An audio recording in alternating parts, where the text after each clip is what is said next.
আসসালামু আলাইকুম। আজকে আলোচনা করব কবুতরের বাচ্চার পক্স সম্পর্কে। পক্স মশায় কামড়ের ফলে কবুতরের বাচ্চার হয়ে থাকে। আমরা এই পক্স নিয়ে অনেক রকম চিকিৎসা দিয়ে থাকি। তো আমি যেভাবে ঘরোয়া পদ্ধতিতে চিকিৎসা দিই সেই জিনিসটা আপনাদের সামনে তুলে ধরার চেষ্টা করছি। আমি প্রথমেই পক্সগুলো যখন হলুদ বর্ণের হয়ে যায় তখন ওগুলোকে ভালোভাবে আছে বা যে চামড়াটা নষ্ট হয়ে আছে ওটা ভালো করে চিমটিয়ে উঠিয়ে ফেলি। তারপর পানি দ্বারা ভালোভাবে ধৌত করে পরিষ্কার করে নেই, যেন ওর ভিতরে রক্ত বা কোনো রকম পুঁজ না থাকে।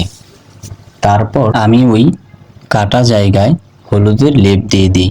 এটা হলাম বাসাবাড়িতে যে গুঁড়ো হলুদ থাকে সেই হলুদটাকে আমি অল্প পরিমাণ পানি দিয়ে হালকা ভিজিয়ে নিয়েছি এবং ওই ভিজানো হলুদগুলো আমি ওই কাটা অংশে দিয়ে দিচ্ছি, যাতে করে ওখান থেকে ঘাটা তাড়াতাড়ি শুকিয়ে পড়ে।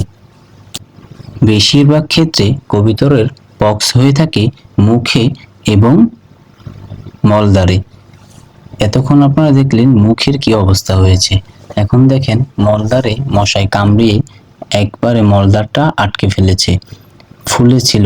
আমি ওইটার ময়লাগুলো ভালোভাবে পরিষ্কার করেছি, তারপর পানি দিয়ে ভালোভাবে ধুয়ে নিচ্ছি যেন এখানে কোনো ময়লা না থাকে।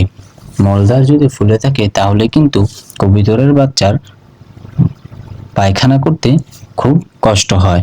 এতে করে কবুতরের বাচ্চা পায়খানাজনিত সমস্যায় বা পায়খানা আটকে পড়ে মারাও যেতে পারে।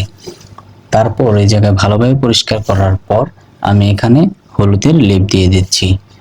আপনারা সকলে যদি এরকম ভাবে হলুদের লেপ দেন তাহলে অতি তাড়াতাড়ি কবুতরের বাচ্চা সুস্থ হয়ে যাবে। আমরা অনেকে পটাশ চুন ব্যবহার করে থাকি, এটা কিন্তু অ্যাসিড জাতীয়।